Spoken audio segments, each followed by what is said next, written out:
क्या अब भारत पाकिस्तान को अपने आगोश में ले लेगा? क्या अब पाक अधिकृत कश्मीर पाकिस्तान का नहीं रह जाएगा? क्या पाकिस्तान का विलय भारत में होने वाला है? सुनने में तो बड़ा अजीब सा लग रहा होगा, लेकिन कुछ ऐसे ही सवाल शिमला से उठे हैं। आखिर ये सवाल किसने उठाए और इन सवालों के उठने के बाद राजनीति किस कदर यू टर्न लेने वाली है? ये तमाम ऐसे सवाल हैं जिनका जवाब अपनी आज की इस रिपोर्ट में हम आपको दिखाएंगे भी और बताएंगे भी। दरअसल शिमला में एक कार्यक्रम के दौरान आरएसएस के वरिष्ठ नेता इंद्रेश कुमार के दिए गए बयान ने राजनीतिक हलचल तेज कर दी है। इंद्रेश कुमार ने कहा कि भारत पाकिस्तान की वर्तमान सीमा हो सकता है, ये भविष्य में बदल भी सकती है और ये रेखा पाकिस्तान के भीतर 100 से 150 किलोमीटर तक खिसक सकती है। वरिष्ठ नेता इंद्रेश कुमार ने कहा कि आने वाले समय में पाकिस्तान के भीतर से ही सिंध, बलूचिस्तान, पख्तूनिस्तान और गिलगिट बाल्टिस्तान जैसे क्षेत्र आज़ादी या भारत में विलय की मांग को लेकर उठ खड़े हो सकते हैं। उन्होंने ये भी दावा किया कि एक दिन ऐसा भी आ सकता है कि जब आज ये प्रेस कॉन्फ्रेंस शिमला में हो रही है, हो सकता है कि 5 से 10 साल बाद लाहौर में प्रेस कॉन्फ्रेंस हो रही होगी। इसके अलावा आरएसएस नेता इंद्रेश कुमार ने चीन की भारत विरोधी नीतियों को गंभीर खतरा बताते हुए कहा कि चीन सीमाओं तक सीमित नहीं है, बल्कि अब वो भारत के सांस्कृतिक और धार्मिक ताने बाने को भी नुकसान पहुंचाने की कोशिशें कर रहा है।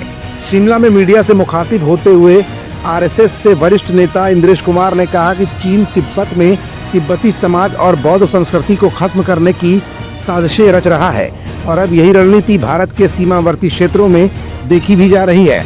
आरएसएस नेता ने यह भी दावा किया कि ये न सिर्फ जनता की इच्छा है, बल्कि भारतीय सेना, सरकार और देश की सामूहिक भावना भी इसी दिशा में आगे बढ़ रही है कि पाकिस्तान का विलय भारत में हो जाए।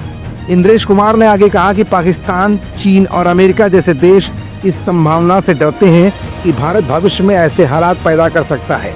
इंद्रेश की माने तो पीओके भारत के साथ आना चाहता है, बलूचिस्तान आज़ादी के पक्ष में है, सिंध आज़ादी के साथ साथ भारत में एकता की ओर झुकाव रखता है, जबकि पख्तूनिस्तान की स्थिति फिलहाल अस्पष्ट है। उन्होंने इसे आने वाले संभावित बदलावों का संकेत बताया है। फिलहाल आरएसएस के वरिष्ठ नेता इंद्रेश कुमार ने जो संकेत दिए हैं वो ऑपरेशन सिंदूर के बाद भारतीय जनता पार्टी के मूल संगठन की तरफ से आया बहुत बड़ा बयान माना जा रहा है। अब केंद्र सरकार की मोदी सरकार इस पूरे मामले में पाक अधिकृत कश्मीर को लेकर अपना अगला कदम कैसे आगे बढ़ाती है और ये कूटनीतिक स्तर पर कितना संभव हो पाता है, ये भी एक बहुत बड़ा सवाल है। खबरों से जुड़े रहने के लिए सब्सक्राइब करें हमारा चैनल इंडिया जंक्शन।